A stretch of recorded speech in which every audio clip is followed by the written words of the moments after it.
The upcoming Marvel Snap OTA notes have potentially leaked again via Second Dinner's web server. So the May 23rd update, while not officially confirmed in any capacity, is very likely what we're going to review today. The last time we had a web notes leak like this, they went live exactly as described. So let's go ahead and dive into the details of what might be the most exciting OTA update we've had this year, or possibly ever, kicking off with a buff to one of Marvel's most iconic characters in Captain America. He's going from a 3/3 that gives all other cards at his location +1 to a 3/2 that gives all other ongoing cards at his location +2.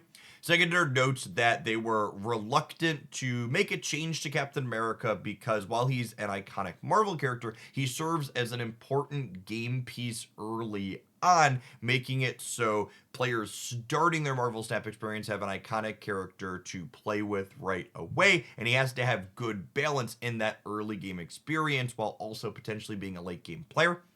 This change feels like it could go either way, so obviously this new design is an explicitly ongoing synergy card with the goal of perhaps adding him to the Spectrum deck that's been competitive for a little bit now. The slot captains likely to compete with in that deck is Punisher, who has a theoretical ceiling of being a 3/7, while Captain America's ceiling is going to be a bit larger than that, getting up to a 3/8 if you fill his lane with ongoing cards. It is worth noting that he explicitly does not have synergy with something like Nebula, which is a card that those decks often play. Speaking of Spectrum, our next change this week is a small nerf to her, putting her from a 6/7 down to a 6/6. They note that the captain change is potentially a buff to this deck, and that deck is already fairly strong, so they're pulling down Spectrum to see if that can keep things right about where they want them.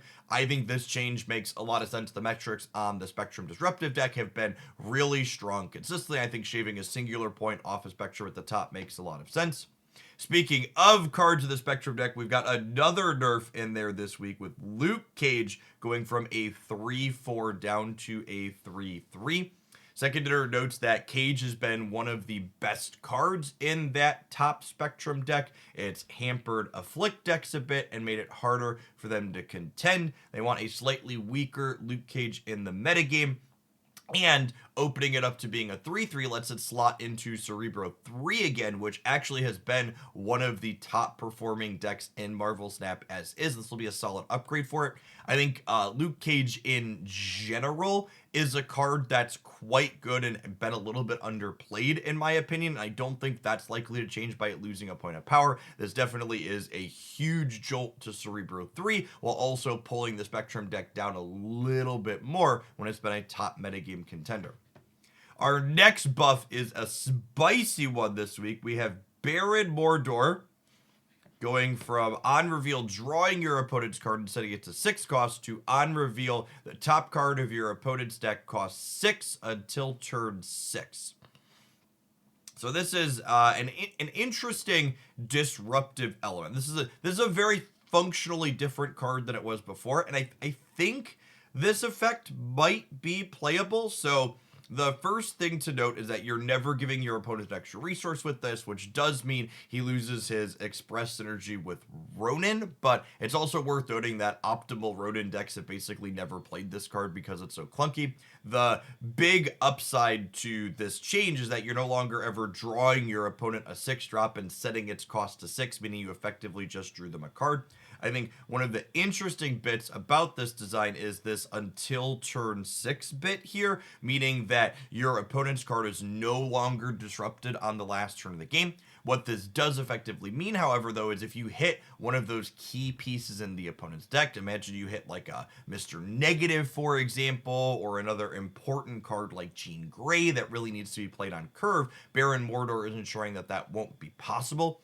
I'll be interested to see with his 2/3 stat line if being a real disruptive card is something that he's able to do, because it is worth noting that, commonly played tech card like Mobius does still undo his effect. That being said, it's almost assuredly true that this card is strictly better than before. It'll definitely be worth exploring. Speaking of things that are strictly better than before that could pair with a disruptive card like Baron Mordor, we have Grandmaster here getting a huge buff from a 2-0 up to a 2-2. Second editor notes that this is a significant but fairly straightforward change to a card that's beloved by many players that's failed to find a role in the metagame. They say they often aim high with cards on release, but Grandmaster was a unique case where they felt their testing was unlikely to identify the best thing to do with it, and it's got so many potential applications. Theoretically any on reveal is a combo with it. They acknowledge that they were too conservative and they're trying out a sizable buff for it. I think this is a sweet card for them to finally be buffing, one, ahead of an upcoming Spotlight cache that is going to be in a few weeks, but also two, it's a card that I personally have really enjoyed playing with Blink, our current season pass card. I'm very happy to get a couple points of power on him. Obviously, he doesn't work with Ravona as a cost discounter anymore, but I think the stats that he's getting more than make up for that in many different decks. One thing that has felt awkward to me with Grandmaster in other decks that I've tested is that he does feel clunky with Surfer because he fights for board space with Brood, and I'll be interesting to see if this ends up being a card that we want to play there or not, or if it goes in other on-reveal decks like Blink. The next buff, chat, is one that I have asked for verbatim for a long time now. Werewolf by Night is ready to howl at the moon, going from a 4/4 back to his original starting 3 cost. Second editor notes that Werewolf by Night is a card that they've been reluctant to let live at 3 costs, as the sheer amount of leaping it does can get out of hand fast. That being said, in the months since its original release, they've also seen a lot of strong and successful experimentation with other 3-cost cards, and Werewolf seems a lot more fair in today's world than it did upon release. Completely agree. I am really genuinely hoping that this will be an Angela type glow up story where they restored her back to what she originally was, and she's just perfectly fine in the metagame in which we exist. When Werewolf by Night released, Red Hulk didn't exist, Blob didn't exist, and Werewolf by Night was truly deserving of the nerf that it got at the time. But I also completely agree with Second Editor's takeaway here that the format that we're now in is very different, and I'm optimistic that this card's going to be very reasonable. It is noteworthy that this lower base power is something that you can offset by playing something like Bass to buff it up. And this card's potentially exciting with Sage, our most recent card release as well, someone I've already been enjoying. I know you played a lot of Werewolf by Night, gamers. It is a sweet Marvel Snap card. Our next buff is to Leader, going from a 6/2 up to a 6/3, while still copying the highest power card. The second editor says, probably not a lot of Leaders on balanced bingo cards at home, but this card's been languishing of the late. We are hopeful that Leader's stock would rise up with the release of Red Hulk as a clean answer, but that's not what wound up happening. This buff isn't likely to move the needle in a big way, and we wouldn't want Leaders that a card players enjoy seeing so often. Even so, there's room to improve, and that we feel confident that a point of power would be a small but helpful bump. So I think this is a reasonable shot here. I think, their game theory here is exactly something that I would agree with, which is, hey, this card should be a counter to this one specific thing that gets played often, and it's not successfully doing that, so let's make it better. So not that it's necessarily an omnipresent card that's obnoxious, but so it can at least be viable at answering the one thing it should be good at answering, i.e. opposing copies of Red Hulk. Speaking of cards that should be answering specific things, holy crap, Second Dinner, thank you. Leech is going from a 4/2 up to a 5/5. Let's read what they have to say to start, and we will go from there. Speaking of unexpected outcomes, we've decided to take Leech back to a 5 cost. Our primary Leech target with the initial move to 4 cost was Annihilus, and although we did see value in strengthening one of the few answers to a handful of other powerful endgame threats. However, Annihilus was not substantially affected by the increased presence of Leech, and the win rate of Leech itself grew higher than we hoped to see against other strategies, narrowing the range of competitive viability with the game. Of course, we've also heard public disconnect around leaning this hard on Leech as a valve within the metagame, and we've determined we don't want to keep this kind of card bearing that kind of weight. That being said, 5/3 was not playable, so we're giving it back some power in an effort to keep Leech meaningful. I think this highlights why Second Dinner is the best live service balance game I have ever played in my decades playing these types of games.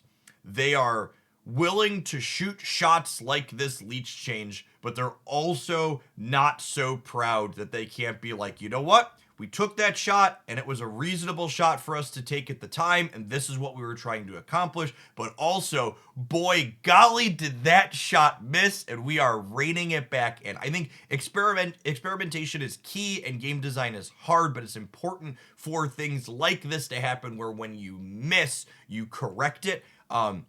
From a personal perspective, it's very validating to hear this verbiage from Second Dinner because it matches my experience that I've talked about where Leech ended up not really being fantastic into Annihilus and things like Hela, and it was largely a card that was punching down into other on-reveal strategies like Bounce and Silver Surfer that were already just B tier.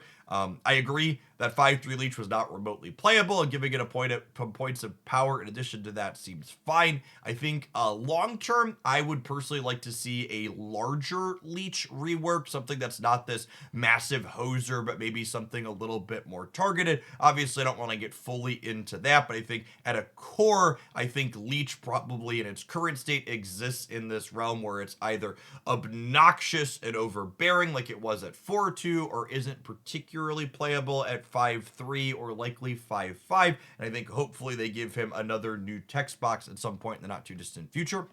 Speaking of cards that are getting new text boxes, our last change here today is Sentry going back to his original release state, a 4/10 down to a 4/8, with the Void mirroring that at a 4-8. Second Dinner notes that they've determined it's necessary to weaken the Annihilus shell in the interest of metagame health, and this adjustment is in pursuit of that goal.